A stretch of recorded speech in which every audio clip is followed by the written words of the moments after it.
Denver Broncos Mile High View, no commercials, no bullshit. Well, Kolby, we're not talking about the insane asylum, formerly known as Planet Earth.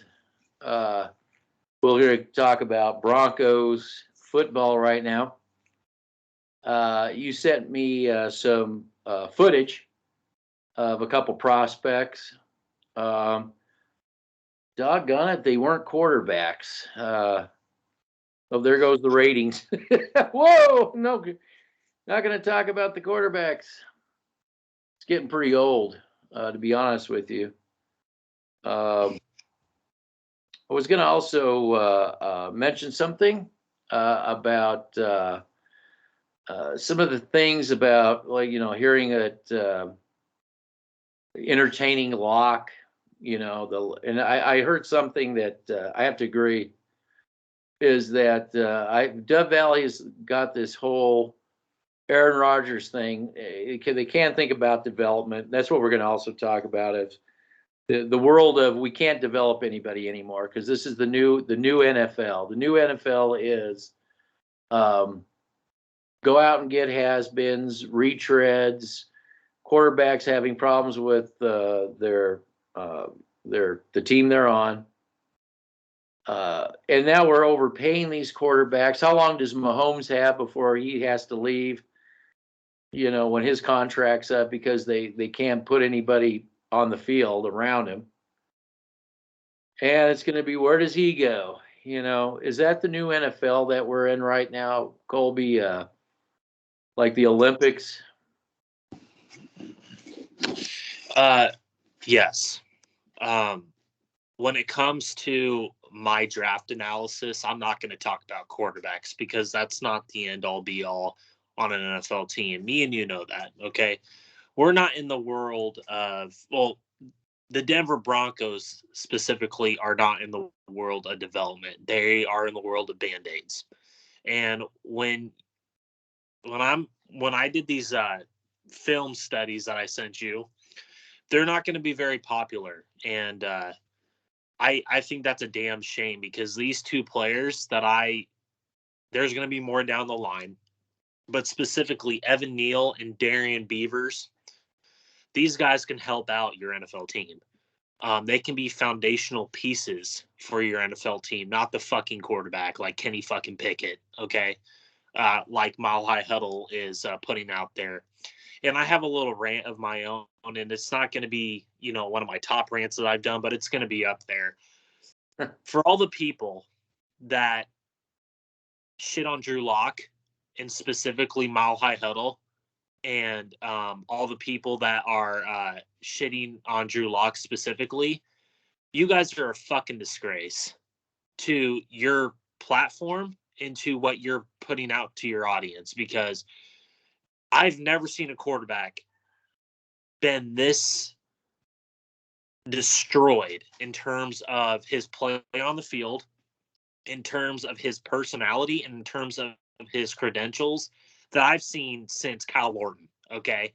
And Kyle Orton in the proper system was a damn good quarterback, and people don't remember that at all when he had the foundational pieces around him. And for people, because I'm blocked on Mile High Huddle, and I really don't give a fuck. When it comes to Drew Lock specifically, me and you both know that it was an accident what happened with Drew Lock.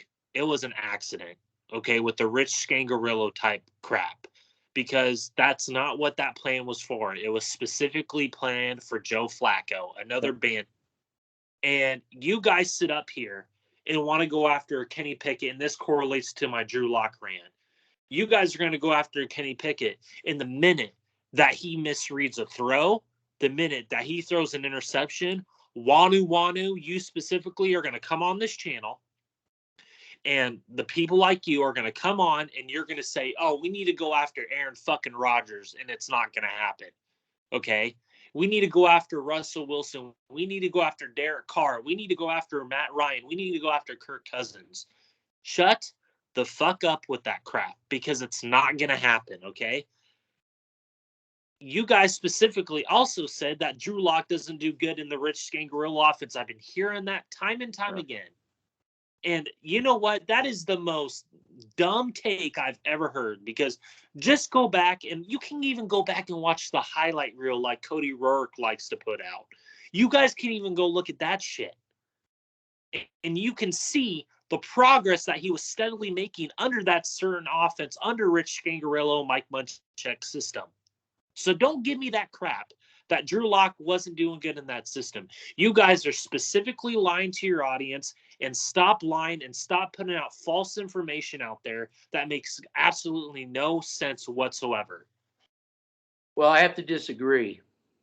Well, okay. I think you're just honed in on one guy, Drew Lock. I think they don't give the quarterback position a chance. They've done it to everybody. Everybody. Not as bad as Drew Lock. Not as bad as Drew Lock. I have to completely disagree with you, because I've never seen a quarterback been this judged, this defined by a character that ultimately I like as a personality. I like the rah-rah type of quarterback that likes to have fun out there and actually give a shit. But, we can't have that here. The minute that Drew Lock throws an interception, we're going to throw him to the wolves, okay? I get it with Teddy Bridgewater, all that shit. But we knew that was going to happen. But with Drew Lock specifically, it was tenfold with him. The minute that he threw a pick, it was the end of the goddamn world. Well, we got to remember, John Elway wrote him off because he couldn't beat Patrick Mahomes his first full year. It was John Elway in a COVID situation, COVID clown world, right? In a COVID clown world that the NFL was putting out there, he couldn't beat Mahomes right away.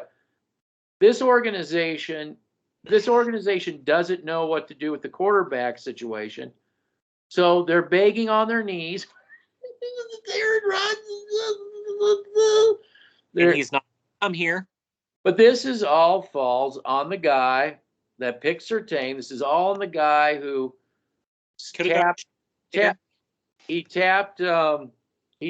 George Payton on the shoulder and said, no, not Dan Quinn, not Dan Quinn. Yep, I'm still in charge. I'm still in charge. Until that cancer goes, and the problem is I wanted to get into the Super Bowl. The problem is John Elway sees the Super Bowl. What does he see? He sees he with his versus binoculars. All he sees is Matthew Stafford. That's all he sees. He doesn't see. And then he sees all the pieces put around, but he didn't see how the Rams developed their organization. Did you see that interior pass rush that took over the game in the second half? No, don't talk about interior people with this fan base. Only they know edge rushing. That's all they know is edge. There is no such thing as interior. This is a lost organization, a totally lost organization. It's a lost fan base. It's lost. They don't know anything about the quarterback position. They talk all day about it, but they know nothing about it. They know nothing about it. So you see it as well. They have to be that way to Drew Lock, because they would be forced to have to develop. That's the problem. It's like Kenny Pickett. You were talking about Pickett and Mile High Huddle. I guarantee you they would have him killed. Isn't Mile High Huddle the same one that was talking about Bridgewater and how wonderful and how great and all this? And what did they do? They ran him out of town. You don't think the same bunch of morons are going to run Kenny Pickett out of town as soon as he's not Patrick Mahomes? Oh, he was in a bad draft class. I mean, you know the scenario. You know it. You know what they're going to say. Oh, but Mac Jones, out of the talented quarterbacks that everybody was talking about last year, had the most success this past season. He has the best offensive line out of all those guys, too. In terms of organizational stability, yes. And that, too. Yeah. It's magic it's just magic how that works, isn't it? Yeah. But we get blocked on message boards when they're actually. Do. Oh, yeah, well, I do when I'm calling them out saying that, oh, you sure Kyle Murray's a shoo-in? Yeah. No, I don't. Like get it out of yourself, people. But you can have your people come on our channel and badmouth us in front of us. But the minute I go on and ask a simple question about Aaron, and I asked him the question and I got blocked. They can't. What? See, I don't go there because I can't. Well, I don't go there because you lied to me once, you lied to me twice, you've lied to me 3 times. I can't go there anymore. I can't stomach it. Good point. Good point. You lied to me so many times. I don't even want to listen to you anymore. I can't even listen to Cecil Lammey. I can't. It's so toxic. It's toxic. Yeah. It's disgusting. Yeah. Absolutely. I can't even listen to that. I So agree. it is frustrating. I mean, people come here and don't understand why we're frustrated. And why me and you only focus on proper positions like offensive line, defensive line, and coverage linebackers. I think we're so far down the toilet. I'll be honest with you.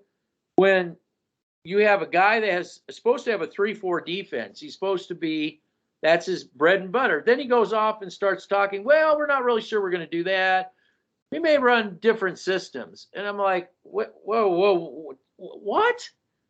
And here's breaking news. And I don't know if I told you this, and this goes directly to your point, throwing spaghetti at the wall. Bill Kolby isn't the defensive line coach anymore. They get rid of, or he left, huh? No, he's defense assistant. So what the fuck are you doing? Well, they need all the help they can get.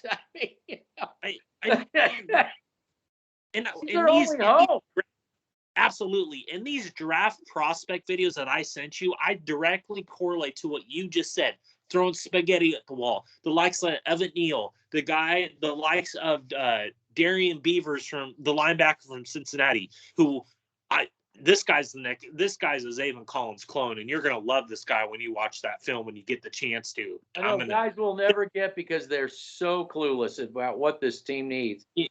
Absolutely. I'm sorry to interrupt you, but it is absolutely absurd. It's exhausting, and I agree with you, your assessment on all that. Throwing spaghetti at the wall, you're not, you couldn't have kept an Ed Donatel and stuck with that 3-4 defense, keeping Reggie Herring, keeping Bill Kolby on your defensive line as your defensive line coach, who is vastly underrated as a defensive line coach. And the reason why he hasn't been able to get the best out of Draymond Jones and Shelby Harris because he doesn't want players like that. He wants guys like you couldn't have players like that with the Fangio type system. Now, what happens if you have Draymond Jones in a 3-4? We never talked about that. Okay, so what happened? Okay, so Draymond Jones in a 3-4 defense doesn't specifically fit in a 3-4 defense. He's a 5 tech in a 4-3. He's an outside edge piece. Okay, so he's not a 3-4 guy. No. Absolutely not. The people that are spewing that are lying to you. He is not a 3-4 type player. He's a 4-3-5 tech. He's not a 4-3 tech. Well, this is what I can't understand is I don't know what they're going to run. I mean, they're supposed to run a 4-3, but the guy says we don't know what we're going to do. Even George Payton said it in his thing. He's like, oh, well, I want to stick with the 3-4 defense that we had under Fangio, but we'll see. So they have no clue. No, I don't. Yeah. All we can do is we're going to watch how free agency goes first. Then we're going to see I'm curious about Kenny Young. How that's going to work out. Why would he come back? Well, yeah, if he gets offers other places and get it. If he gets a offer from the Steelers or the Ravens or even the Miami Dolphins or something like that. Oh, he would go there. I would want to go. Obviously, they go where there's the money is, but this I would be confused as to what they're going to run and how am I going to be in it and do I want to be in this experiment? That's the reason why I'm not high on this coaching staff because what this guy said, and he's been sticking by it all along. You're throwing spaghetti at the wall. On offense, what are we running offensively? Okay. Oh, we're running that West Coast system. Really? You said that about when Fangio came here.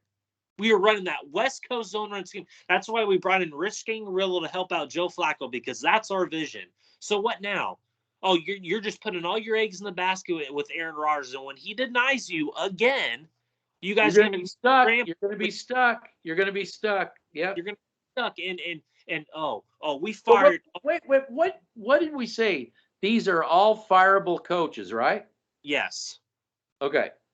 There you Okay, go. but going directly correlating to what you just said.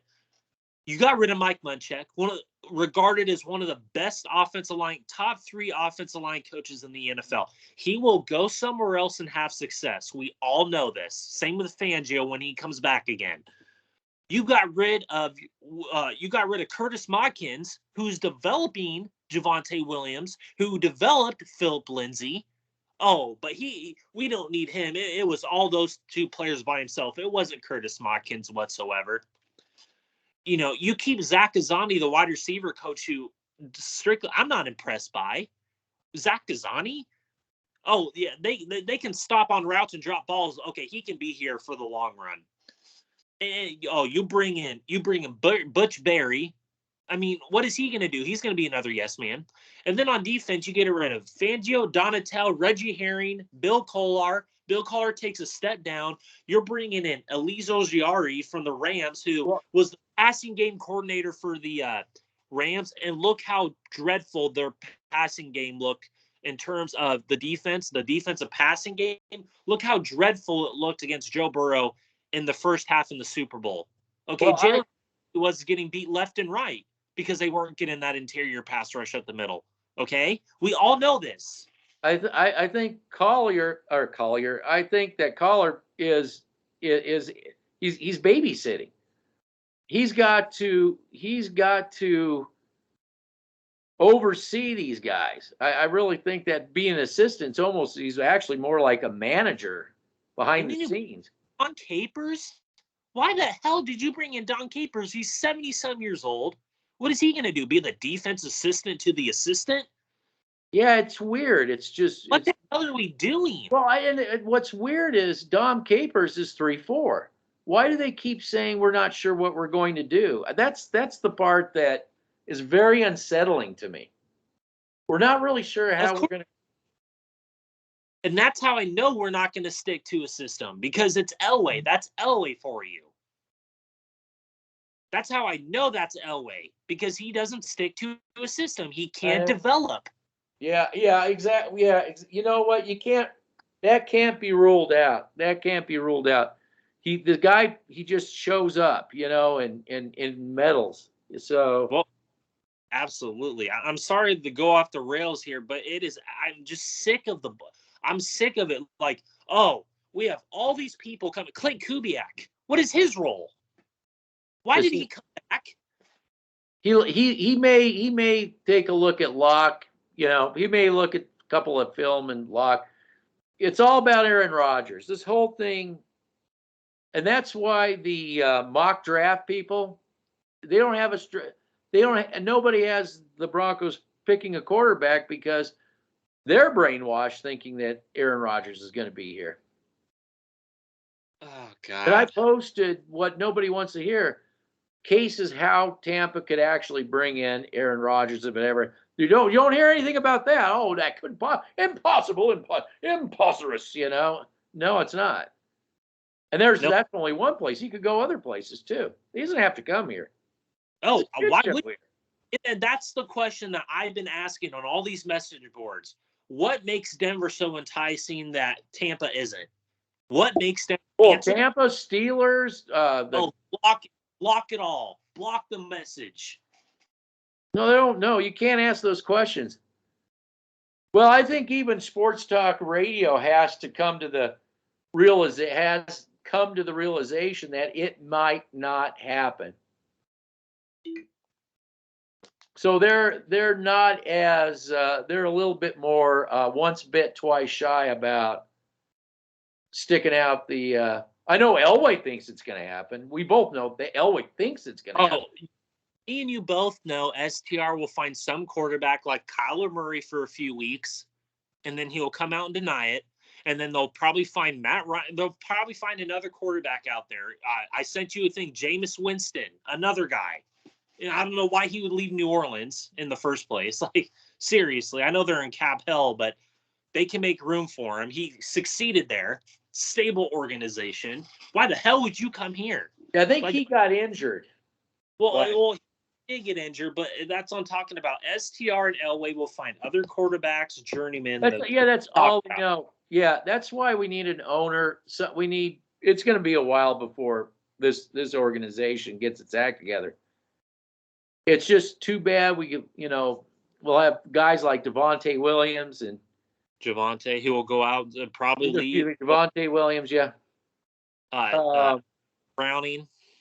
Yeah. Players just slipping through the cracks. Quentin Miners detained. Jerry Jeudy, he just hasn't lived up to his. I wonder too if some of these people are also a victim of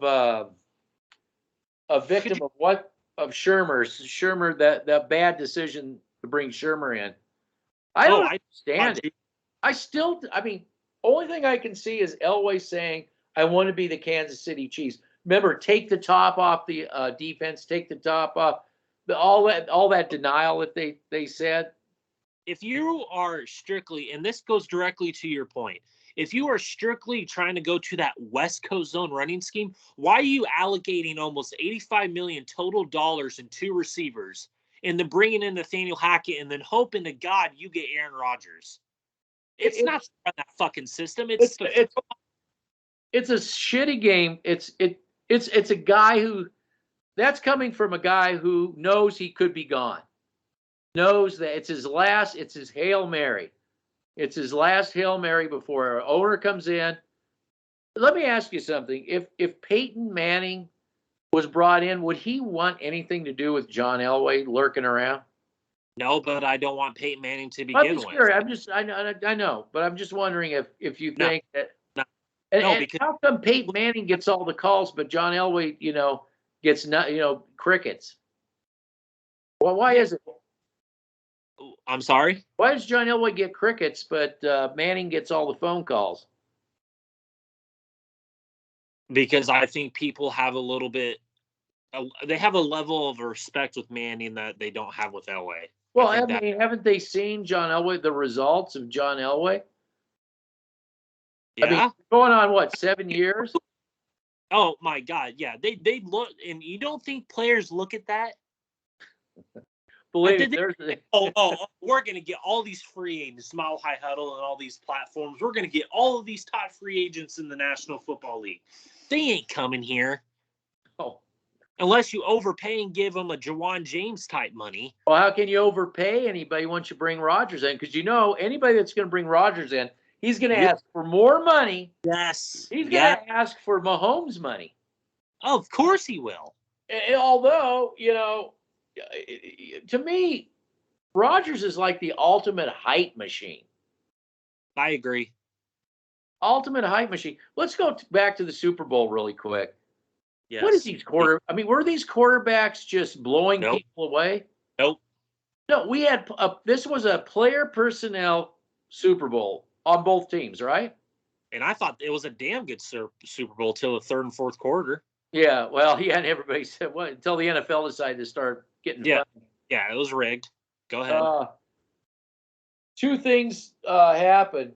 One, there was a 4th and 1 that the Bengals couldn't stop.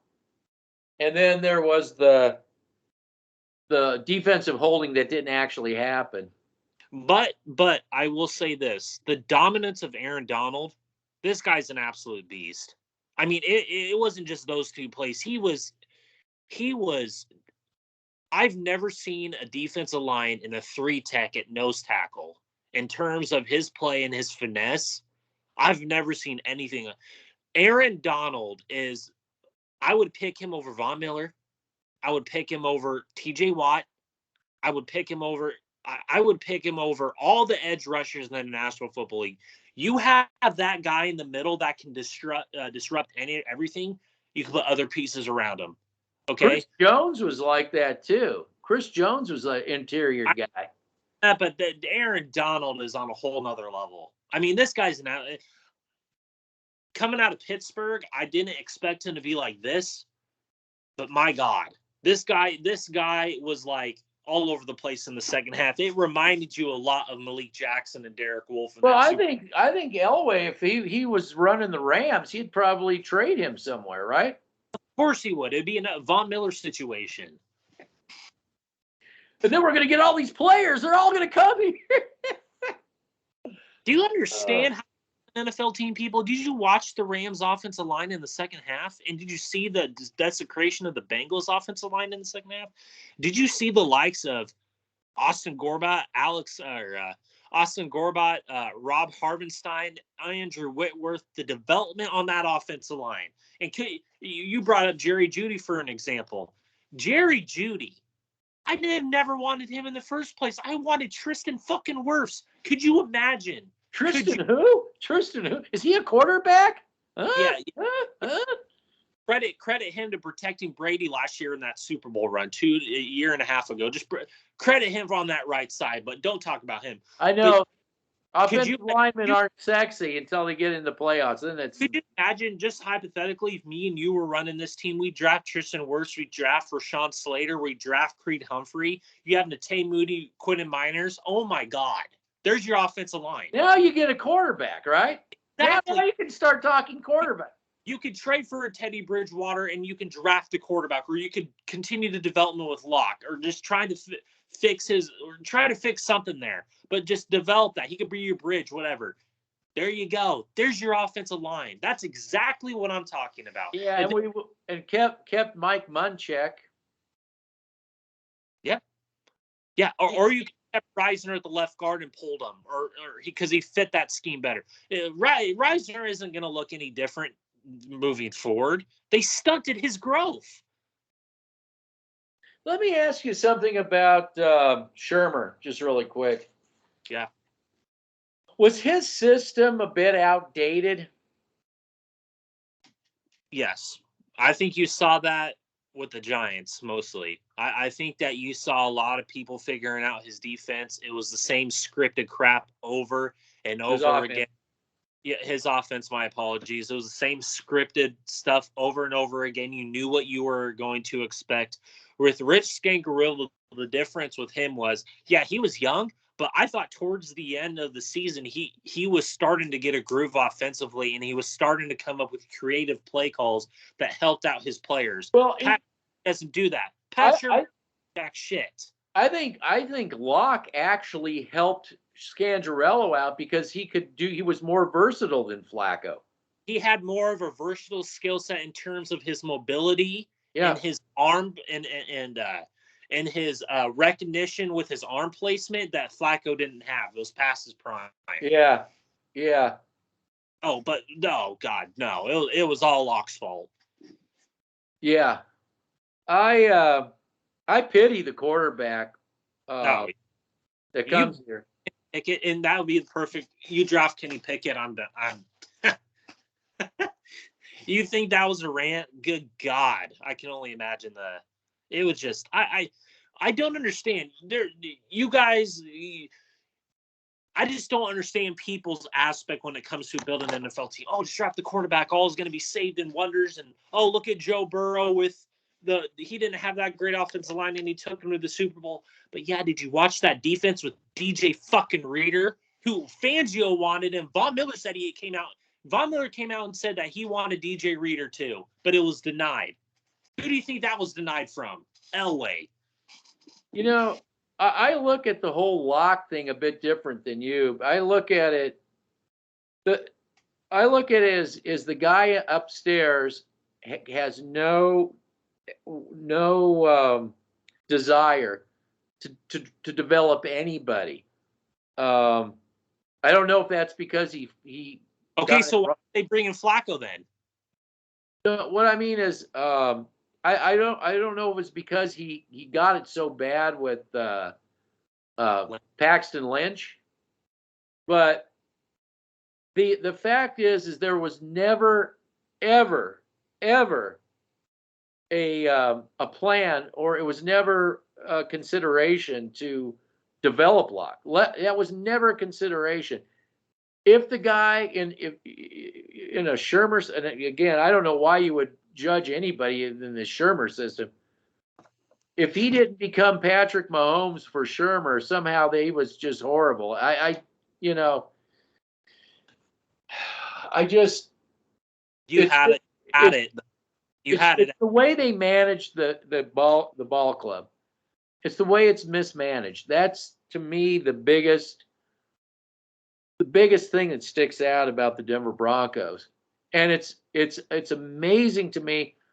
And maybe it's going to be this season that everybody else, the bullshit will finally, for everybody outside the Denver Broncos sphere, will finally get it. Where this organization, where it really is. No, because we all know Elway pays them for the PR shit. So unless that money keeps coming in, nothing will change. Well, no, they'll have that, but nobody's gonna. Well, it's like Dan Jacobs said. He was at a party, and he couldn't believe how many people, and these were Bronco fans, but still, he couldn't believe that this. Everybody thinks that it's already a shoe-in that Aaron Rodgers is coming, and B, it equals Super Bowl. Oh God. Okay. Yeah. So I think that's what I'm saying. When reality finally sets in, I'm just going to be here saying this is what you wanted. I'm going to say, quit blaming this person, quit blaming that person. Look at yourself in the mirror. You're an alcoholic. Okay, you're a freaking alcoholic. Bad. Yeah. Aaron Rodgers, Well, the problem I have with the whole thing is, me personally, I like proper development and proper player organization. A proper organization. And you're right with me on that. When it comes to the guys that I sent you videos on, I know for sure we're not going to draft them. Okay, I know that because it makes too much sense. It goes to developing the team, But let me tell you again, when it comes to guys that I looked at, Rashawn Slater, Zaven Collins, guys like that specifically that I did last year, what did they do for their fucking teams?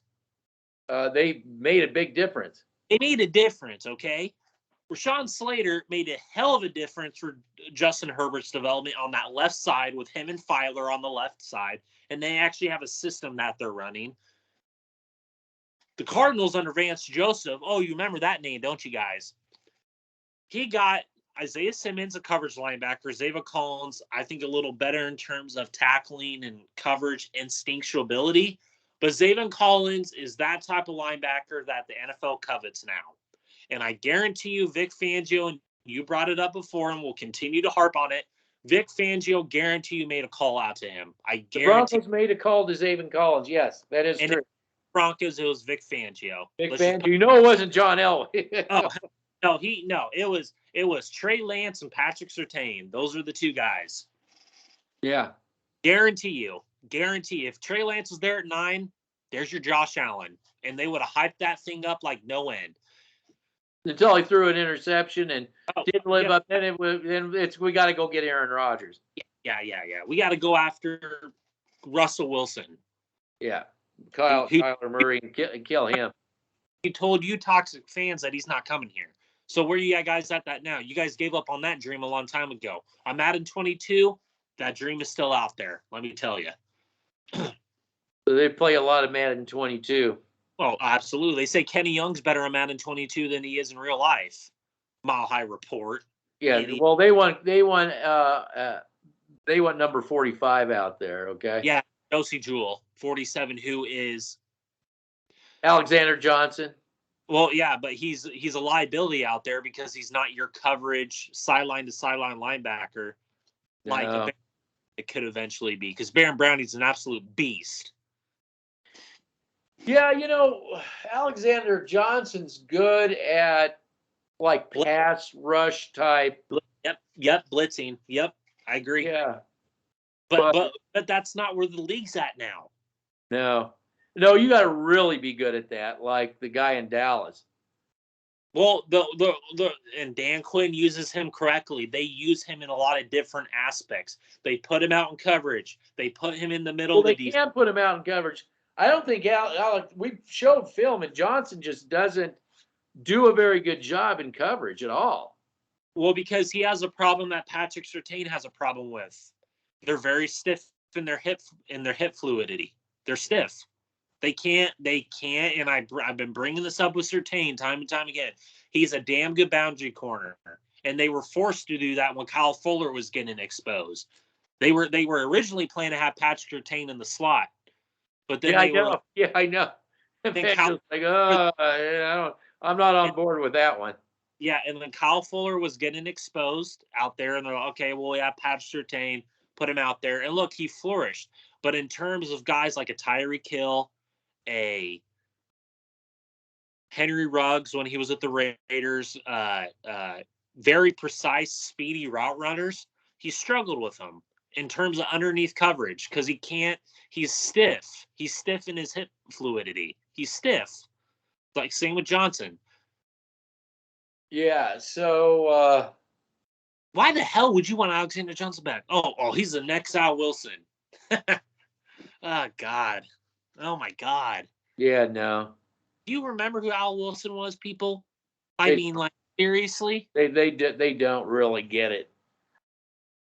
But okay, John Elway, with John Elway specifically, like, I don't think anything's going to change this offseason. I mean, you still have Justin Simmons out there. I sent you an interview with him with Cody Rourke.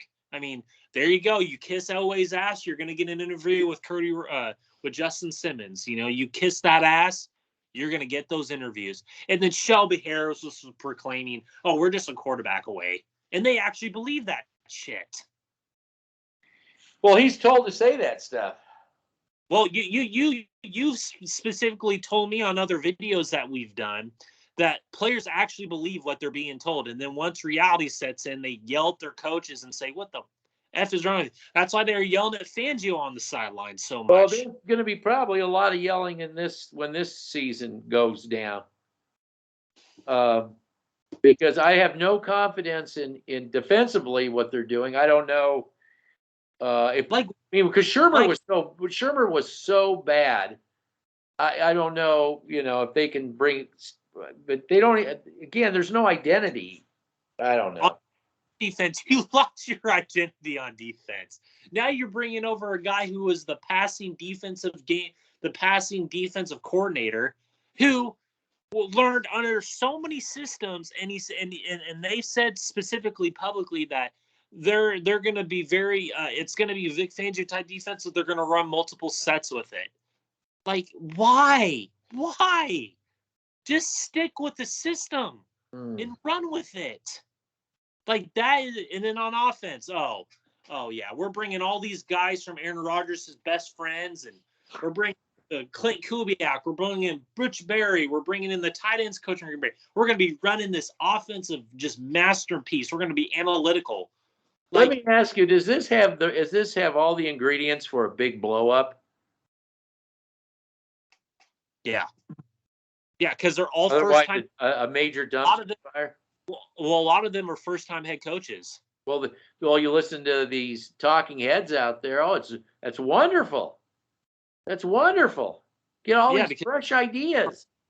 Oh, all these fresh ideas, really? Then why wasn't Nathaniel Hackett hired 3-4 years ago?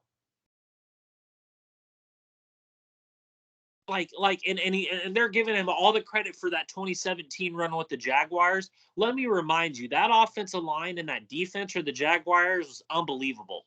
Okay, that's where they got where they were. Well, give Hackett credit for this. When they asked him about, are we just a quarterback away, he said, I'm not going there. I ain't going there.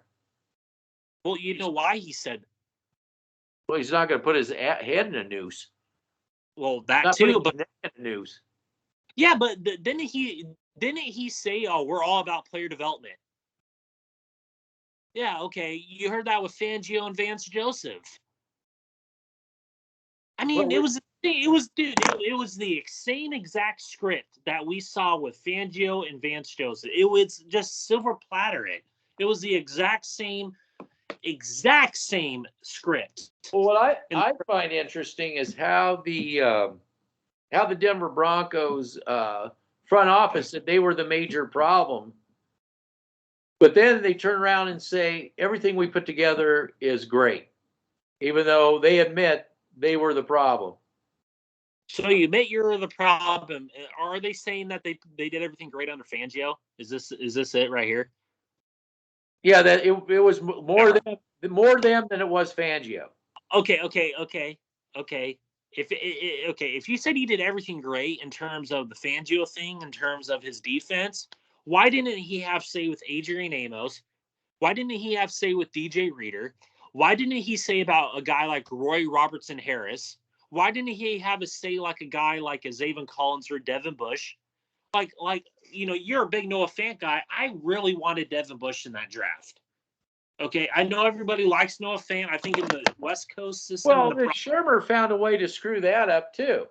Oh, I knew that was going to happen because he barely uses his tight ends. But Albert O, I believe Noah Fant was a Rich Scangarello pick all along. But Albert O was a John Elway pick. And, we got to make him better than Noah Fant. I think if Locke and Fant went to a San Francisco system of a stable organization, somebody that's running something like that, the Vikings? I think the two could work really well. I agree. And by the way, I heard this out there. The reason why the Broncos receivers are dropping balls is because of Drew Lock. Dropping balls was. Yeah, they said, Jerry Jeudy wasn't having drop issues under Teddy Bridgewater, but once Drew Lock came into the game, Jerry Jeudy did his drop. Jerry Jeudy was non-existent. If you're not on the field at all, you're not doing anything at all, you're not going to be dropping balls. Yeah, that's true, but he didn't do anything. But weren't these the exact same people that said that once Jerry Jeudy gets inserted into the offensive lineup, this offense is going to take off? Yeah, because Drew Lock was gone. Oh, God. Wow. That's what I mean. I know. I know. I don't. There's nothing. That's why I don't listen to them, because they don't make any sense. They contradict themselves constantly. They make grandiose things that never come true. Like I said, they promise the moon. They can't hit the treetops. And Jerry Jeudy's just one of those examples. They make excuses up for all the shortcomings of all their players. John Elway's great decisions. And I actually want to say this because I actually been going back and watching players that we signed this past season, like a Ronald Darby. And I want to talk about Grant Glasgow real quick because I watched film on this guy. In no shape or form is this guy what you guys are proclaiming that we're going to run a West Coast zone run. He doesn't even fit that system whatsoever. Yeah, I don't get it. And they signed him before Hackett had a chance. That's concerning because that absolutely tells me to a fucking T. Elway signed him. Elway restructured the deal. All the way. That makes no sense whatsoever. It wasn't George Payton. And again, George Payton, why'd you come here? Because you know specifically that I think you're absolutely on the money.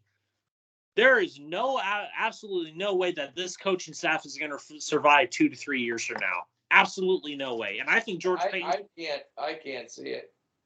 They're praying Aaron Rodgers shows up. They're praying. And once they swing for the fences and don't hit the ball, they're screwed. Swing for the fences and strike out. Yeah, that too. It doesn't matter. They're screwed. They are screwed. Yeah, didn't we say this is a very fireable head coach and coaching staff? Very fireable. George Payton is a part of that too. Oh, yeah. Well, they'll go after him. I told you that. Once this thing blows up, it'll all be George Payton's fault. Everything will be George Payton's fault. Elway had no hand in it. Of course he didn't, because he has no hand in anything. Of course he doesn't. No. He is director of player personnel, and that's it. He's not the GM. Yeah. But you have to call it out, and then they remove it. And I think that's laughable and hilarious because that's good work on your part. But again, there's no way. This coaching staff it looks like it's made out of duct tape. It's just it looks like guys that are going to get fired 2 to 3 years from now, guys that have different visions on what they want to run, especially defensively. I think the defense is going to take a massive hit this year. I think it's going to be worse than what you saw under Fangio. And then the people that wanted him fired are going to be like, oh, wow, why is this defense struggling? Oh, because Vic Fangio held it together, and he's the reason why he kept you in some of the games you were in. I just want to mention something you brought up was about the Dove Valley taking the GM title off of Elway. Yeah. But I noticed they did that after the Dan Quinn thing. That's what the Dallas people said, wait a minute, wasn't Elway supposed to be like gone, not around, non-existent? But he just said, I'm not going to let you hire Dan Quinn. You got to hire Hackett. And I completely agree. You're right. You hit the nail on the head with that whole thing, because me and you both know that if George Payton had his pick, Dan Quinn would be here right now. It would be the Dan Quinn show, yes. And that's what Dallas. That's what the whole Dallas. All those close to the front office of Dallas said that. Well, all the other people, all the people that are not in the bubble, they said the exact same thing. Dan Quinn will be our head coach right now. And am I high on Dan Quinn? Absolutely not. But do I think that, like you said, would he get rid of a Shelby Harris, a Justin Simmons? Oh yeah, because those two players fit a system whatsoever, and those two players absolutely suck. Draymond Jones, maybe he might be in a 4-3 type scheme. He might keep him around for depth, but from what I've seen, Draymond Jones sucks, and so does Justin Simmons, and those guys don't fit in that Seattle 4-3 mix it up, cover 3, cover 6 system. Yeah, Dan Quinn is a guy that cleans house, and John Elway just won't have anything to do with that. Band-Aids. But it was George Payton telling everybody it was Dan Quinn. That's why they were all freaking out when they didn't know that John Elway tapped Payton on the shoulder. No. I'm running this show. You're just an onion layer. Don't you forget that. Yeah, Nathaniel Hackett's going to get us Aaron Rodgers. That's why we're hiring. Is going to get us Aaron Rodgers. Aaron Rodgers. Oh. There's the alcoholic right there. The Rodgers-holic. Absolutely absurd. And Evan Neal and what's the other guy's name? Darian Beavers from linebacker from Cincinnati. Yeah. We're not going to get him. And Darian Beavers, I'm telling you, and I mentioned you in the video when I was doing my film review on Darian Beavers. I'm telling you right now, this guy is an absolute beast. I think we'll hear about him when he goes to a different team, helping them out. Oh, Pittsburgh organization building. Oh, Pittsburgh Steelers are high on him. From what I heard and I did research on him, a lot of Pittsburgh Steeler people are high on this guy, and he looks like a Pittsburgh Steeler linebacker. And Evan Neal looks like your prototypical Ryan Ramczyk. And I wouldn't say, sorry, my apologies, I wouldn't say Ryan Ramczyk level, but he looks like an Isaiah Wynn with a mixture of Rashawn Slater. And you'll hear that in the video.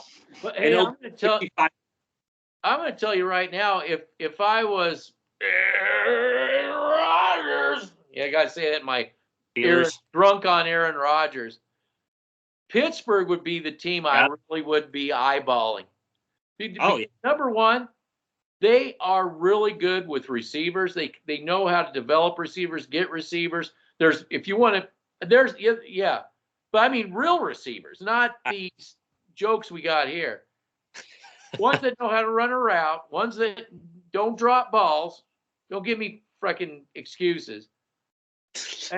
Ones that don't stop on routes. They know how to cultivate receivers. Plus, They're well established as a defensive team too.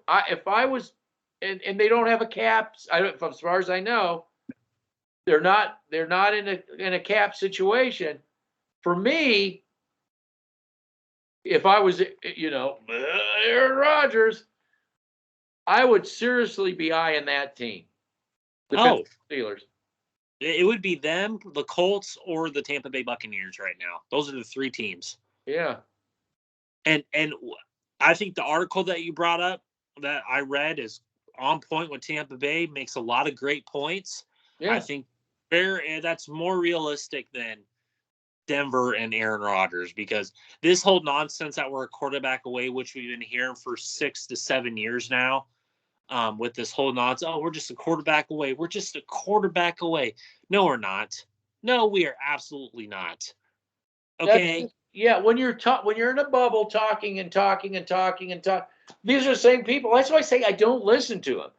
They think Justin Simmons is good. They think Draymond Jones is good. They think Graham Glasgow's good. Why would I fucking listen to that? Why? I cannot listen to that. I can't even. It's just like, Oh, God, how is Justin Simmons good? How? I'm sorry, but that just makes my blood boil, because you specifically did the all 22 this past season with the Broncos, and it was just like a merry-go-round with him getting beat time and time again. He's covering running backs. Oh, and you said that they're gonna. With this whole thing, exactly your point right there. You said specifically, we hired this spaghetti defense that we're going to be thrown against the wall this season. You think that they're going to hide him? I think he's going to be more exposed in this than he was under Fangio. It doesn't matter if they're going to try and hide him, because every team knows that Justin Simmons sucks. All 31 other teams know that. That's why Mika Fitzpatrick, Derwin James, guys like that talk shit on the sideline to him. They're opposing offenses like Kansas City, LA, Las Vegas, and then division specifically are going to go after that guy, and they're going to target him because they all know that they targeted him. Yeah, they targeted him last year, and they're going to do it again tenfold because What I can't understand is Kelsey. I mean, he's like going to be in the Hall of Fame strictly going after Justin Simmons. Strictly going against his defense. Well, no, I mean, he let me tell you, these last 3 years, go watch the film, he specifically was targeting Justin Simmons. It was bad. I know. And then where's the interior rush? Draymond Jones against the Lions. Shelby Harris against an injured, riddled Los Angeles Chargers offensive line. Oh, yeah, good job, guys. There's our interior pass rush against those teams. Yeah, they were. We always said all season, well, where's Draymond Jones? Where's Draymond? Stop saying that. Actually, they were just pissed off. And yeah, where were they against the Ravens, the Steelers, the Raider game? I mean, that Raider game. Well, they didn't even touch. They didn't touch Trevor Lawrence. They didn't touch Trevor Lawrence. Lawrence, that's the thing that blew me away. What blew me away in that Jaguar game, his offensive line played a hell of a game that game. Well, they have a good offensive line up there. They do. And he looked like, I couldn't believe how bad that guy looked. I mean, I have to go back to junior high school. Honestly, I'm not kidding. When they're trying, that's the age where people are seeing if they're going to be a quarterback. They like bring everybody in, right? Yeah. To play quarterback. So, and he was going like this. I haven't seen anything like that since junior high, where I'm like, oh my God. It was, you know what? It was just like, it was that game was directly that Josh Allen game 2 years ago in Denver. Exactly that. But Josh Allen was hitting people. And with that, the reason why I go to that Raider game specifically, because you against that Raiders offensive line, it wasn't the Raiders offensive line from 2 to 3 years ago, but that offensive line for the Raiders was crap all year. But they made our defensive line look like ragdolls in high school JV football. It was terrible. And Shelby Harris and Draymond Jones didn't even touch Kenyon Drake and Josh Jacobs in that game.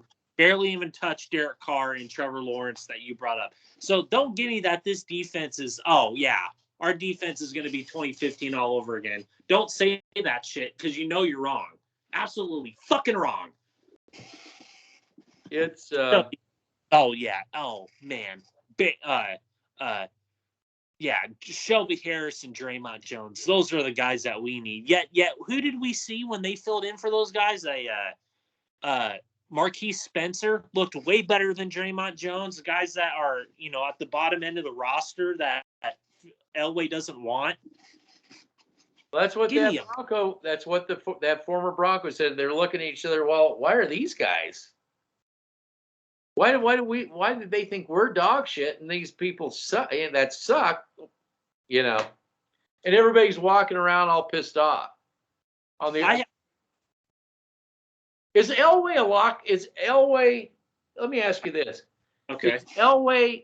Is he cancer in the locker room? Does Elway create cancer in the locker room? Yes, because it goes directly to the point that you were talking about with that former Bronco on the Cody Rourke podcast.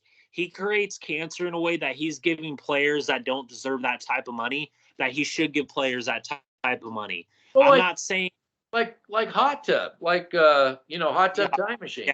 I think that pissed a lot of people off in that locker room. Medley Watson. Donald Stevenson. Well, I think Fangio was pissed off about that too. With Juwan James? Oh yeah.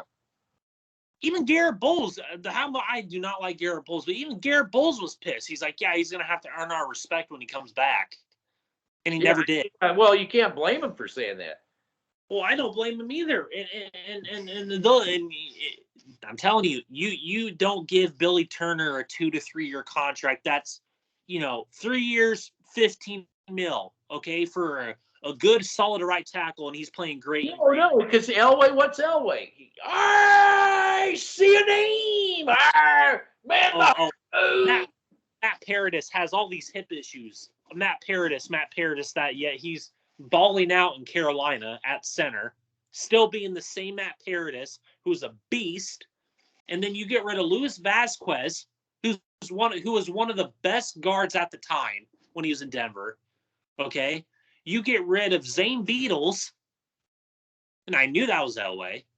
And then you don't go after Mitchell Schwartz. You don't go after you don't re-sign Billy. You don't go after Tristan Wirfs. You don't go after Rashawn Slater. You draft Garrett Bowles or Ryan Ramczyk. Like, those are gonna set you back for years and years and years, and you don't get that at all. All you need is Aaron Rodgers. Cork right here. And another point I want to make: you think that the assistant special teams coordinator from here we go again. The assistant special teams coordinator for the Rams is going to make a difference on this team when Tom McMahon is going to go to the Raiders and probably just stick it to us every single time we play. Well, you didn't listen to James Marilat. McMahon is he's so bad. James Marilat's I don't even understand why you listen to that guy. That guy's a fucking idiot. He doesn't know his right to his left. He thinks Von Miller. Well, the fact is, this is what I laugh at. How come all these guys flourished everywhere else? Nobody ever talked bad about them. Wherever they went, they were when Fangio came here, how did the Chicago fan base, how did the Chicago organization? They were sorry to see Fangio leave. But they knew they were going to there were message boards out there saying that he's fucked in Denver. Yeah, but what I'm saying is nobody was saying anything bad about him, no matter where he went. Only when they leave here are they all of a sudden the worst people ever. That's your James Marilat. And right to his left, he's a fucking idiot. So yeah, when it's going to be interesting to see that too, and just say, there you go. They flourish once they leave cancer town here. and there are people that speak our language, but Dan Jacobs, I'm impressed with what I've heard from him. To some degree, he still spews out that bullshit nonsense, but in terms of this Aaron Rodgers thing, he's on our side 100%. He thinks it's bullshit. Casino. Yeah, somebody's got to just tell it like it is. Weekends, and everybody hates him. Of course, because people want the quick fix. They want to be told a lie that makes them feel good. Yeah, okay.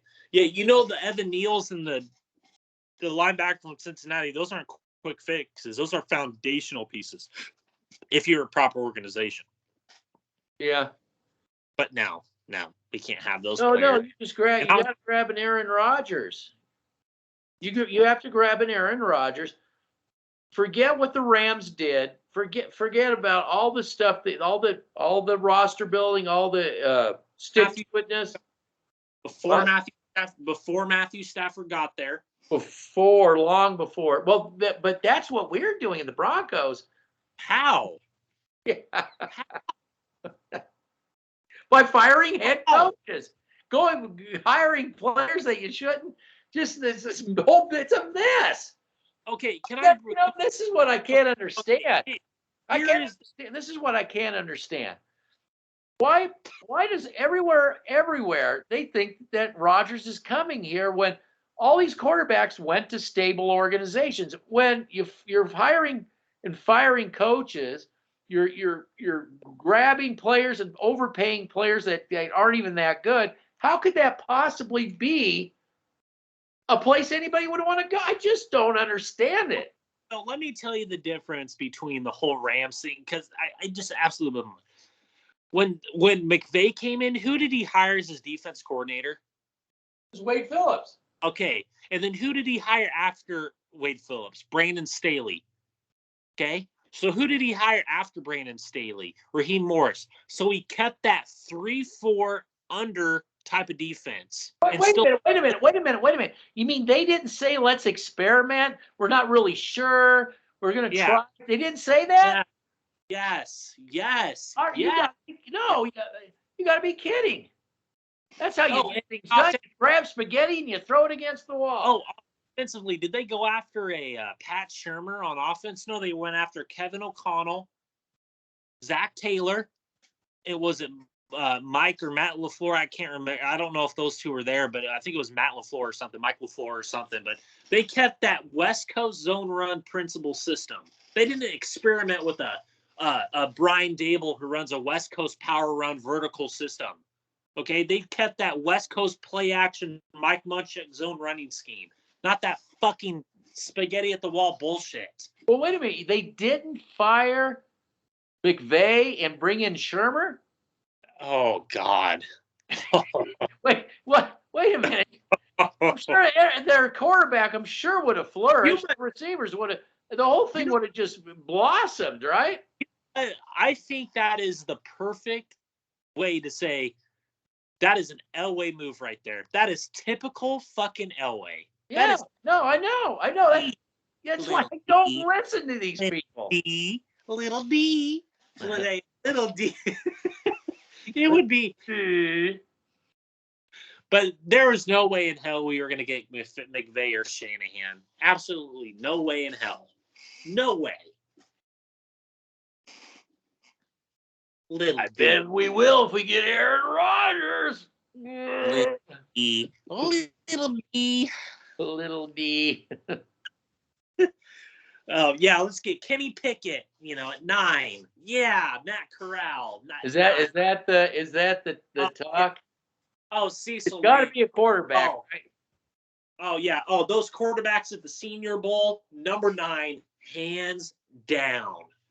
Okay, so we run these quarterbacks out of town, run Hackett out of town, run this coaching. You can see it coming. Spaghetti at the wall coaching staff. You can see it all coming. This is crap. This is crap. Little D. Oh yeah. Mile High Huddle. What? So good. What does this statement mean for Aaron Rodgers to Denver? Like, cut the crap. Just cut the shit. I told one guy, he was talking about, he laughed at roster building. I said, well, you can't even roster build. I said, when you have no identity. What? He laughed at roster. Oh my God. I'm good. Well, I said, how can you even? I said, we can't even have we don't even have that because we have a roster. Well, we have no identity to build a roster. You can't build a roster around spaghetti. You can't build a roster behind Justin Simmons, Draymond Jones, and Shelby Harris and Garrett Bowles because that's going to lose you games. Oh. And it's all Fangio's fault on defense. Yeah, he was making that defense look like a top 15 defense with his ability to scheme people to make plays. And you guys said, fuck you, Fangio. We can't have that. We can't go out and get a legitimate offensive coordinator or get an offensive identity and just build it correctly. No, you had to go after fucking Pat fucking Shurmur. Shurmur out of all people. What did what was the consensus at the Senior Bowl from the NFL to the Denver Broncos?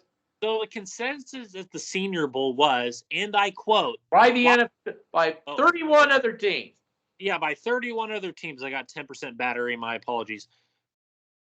Why didn't you keep Fangio and bring in a stable offensive coordinator that has an identity? It was basically a shot at Elway and say, why the fuck did you bring in Shurmur? And why the fuck did you fire Fangio? I guarantee you, Fangio. James Marilat said to. James Marilat's a fucking idiot, I swear. They really all are. Because this is the thing, and we'll get off after this. Yep. They've all cheer-led this last 7 years. Everything that's happened, yep. They cheer-led every bit of it. They cheer-led every bit of it. And the last thing I will say, I completely agree with your assessment. John Elway specifically, and the people that follow him and the people that get the talking points from him, you guys are a very toxic fan base. And I hope to God that we get an owner that just brings some stability to this organization and that we have an offense and defense of identity and special teams identity, because this special teams is going to look like shit again. And we bring in right player personnel, we properly develop, and we do something about this cancer culture, because this is just absolutely fucking ridiculous. Because I'm tired of hearing the same shit for the past 7 fucking years. And I get mocked and ridiculed for what I believe is true and truthful. Because you know what? People don't have the balls that I do that go on those channels and call them out for their fucking bullshit. I don't think they have any brains. Set of balls. No, seriously. People need to start growing a set of balls and actually fucking understand that they're lying to you and that they've been telling you the same shit over and over. They want those lies. It makes them feel good. Lies. You guys can have those lies all you want, but for the people that actually want to see a good product on the field and actually want to see proper player development, people like me and you, we get ridiculed on our fucking channel. But if I go on their channel, I get ridiculed for just asking a simple fucking question. Well, here's the thing. The people that are ridiculing for the last 7 years brought us to where we're at. They all brought us here. And I'm telling you, when this thing goes down the toilet, I'm going to tell them, I'm going to say, do not blame anybody. Look in the mirror and blame yourself, because you cheerled all this. Again. I said, maybe you may want to just ask, maybe those guys may have it right. Maybe we should probably, start a foundation, an identity, and start from that as a starting point. But no, I just want to hear things that make me feel good, like we're a quarterback away. Okay. We'll see. We'll see. All right. Take care. You too. I don't even know what I'm going to call this video, but spaghetti at the or spaghetti at the wall. Yep. All right. Take care. Yep. Bye. Bye.